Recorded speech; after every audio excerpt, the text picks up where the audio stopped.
Alex, ako nang bala sa kanya. Sir, mag-usap tayo dito.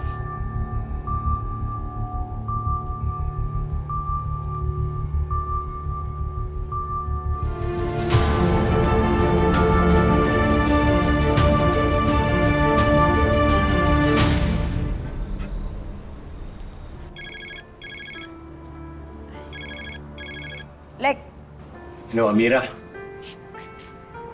Gusto ka? Makabreak ka ba? di mamaya pa. Nag-absent kasi yung kasamahan ko kaya nadagdag yung lilinisan ko. Napatawag ka. Problema? Meron. Kanina isang customer. Inaaway ako. Gusto ko upakan eh. Pero yung narinig ko na yung boses mo, okay na ako. Mabait na ako. Talaga, lahat ng mahihirit mo, no? Uy, hindi hirit yun ha. Totoo yun. Oo.